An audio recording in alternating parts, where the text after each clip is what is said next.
Amen. Amen. Amen. We serve the great God who is in heaven, the maker, the creator of all things that exist within this world and even the world's unknown. God has made it all. You ever read the Bible, you open up in the beginning. It starts out, in the beginning, God. In the beginning, God created the heavens and the earth. The only thing that we need after that is just have faith. Faith to believe that God has made it all. When we listen to those of you that had something to say about Miss Cheryl, you were her family. You were her friends. You said some of the most interesting things that any of us could ever say. Even I'm standing here right now. I didn't know Cheryl that well, but I've always known her family. And Cheryl, she came to the service with us on a couple of occasions. And we had the time of trying to just set up Bible studies and to talk more. But she moved away to Memphis. And we were friends on Facebook and all of this. But I want to say that, Devin, you have possessed a certain strength even today about your mother. Amen. Not many of us could stand up and say this about our parents or loved ones. Certainly you said it out of a heart that was filled with love. And you knew your mother. You think about all of these different issues that are going on in our world. Cheryl had sisters, daughters rather, stepdaughters, or those that she had helped to raise or had a part in their life. And you stood up and you said that Devin is not alone, that you're going to yet be there for him and you're going to comfort him. If you ever need anything, that you're there. And certainly we thank God for that, because there are people who live in this world that don't have nobody. This is why many become homeless. They have no place to go. There is no one who loves them, no one who cares about them. So true. We now live in a world that so many things are going on. We're losing so many of our young people to drugs and to violence, to gang activities, even black on black crime, police brutalities and police murders. They're dying because of alcohol. Young people are leaving this world at a numerous rate. Older people sometimes, it seems, are living longer than young people these days. And certainly we must do something. We must say something. We must prepare ourselves to help our young people. We must make ourselves available, because others will become lost. Others will be taken by the streets of crimes and all of the other things that goes on in this world. But you think of Miss Cheryl. She didn't die some kind of tragic death. She didn't die some kind of horrific death. Whereas that there was somebody passing by the house at night and shooting through the window and, killing one. She was not involved in some kind of automobile accident.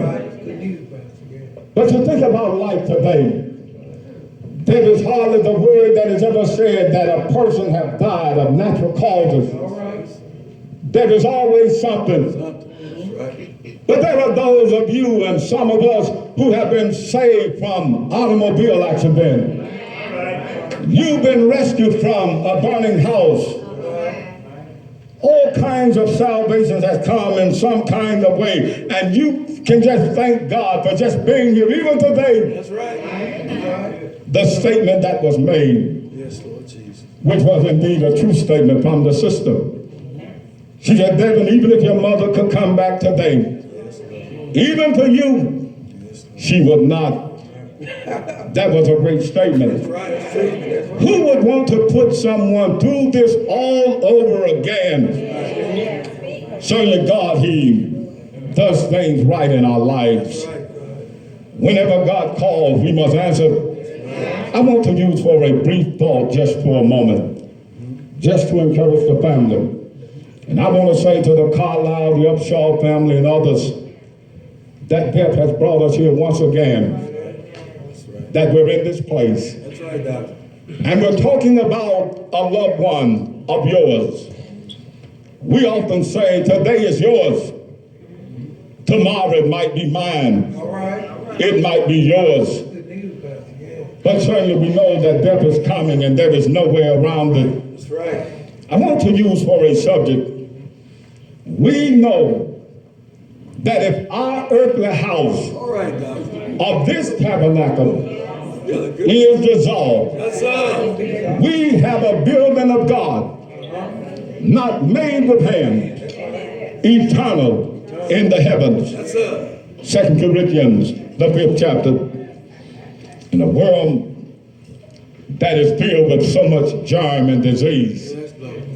everything is taking us away. There are so many questions that have gone unanswered.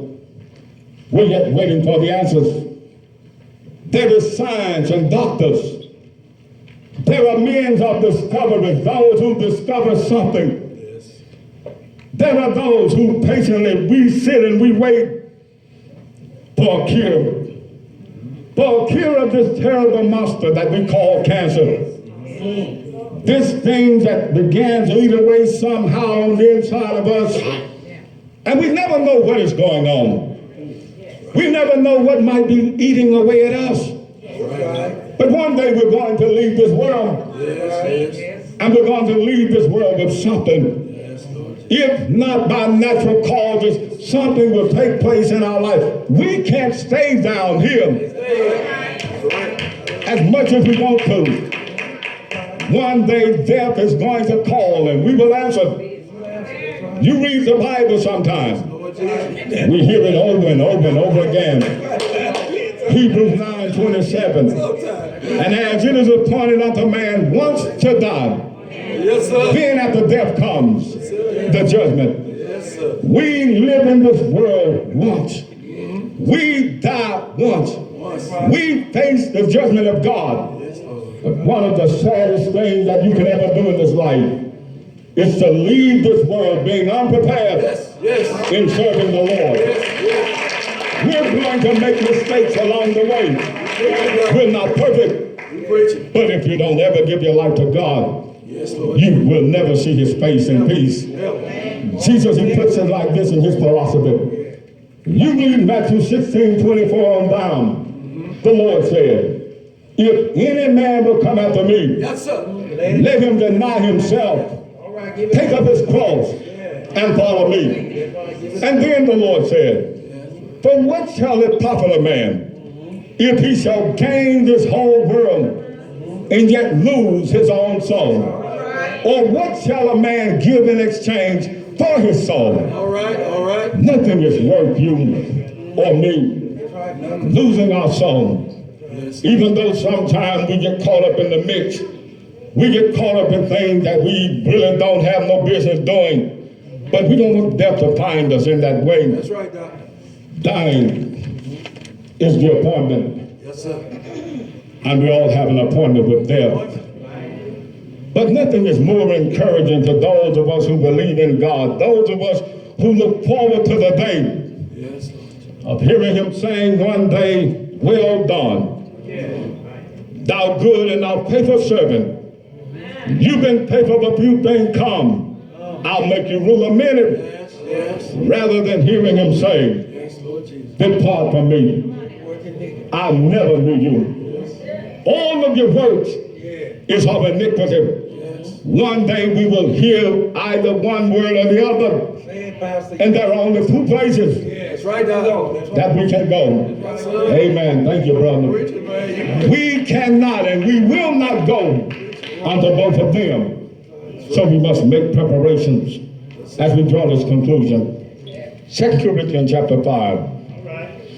Here Paul, he writes to the church at Corinth. He says to them, for we know that if our earthly house of this tabernacle were dissolved, we have a building of God, and house not made with hands, eternal in the heavens.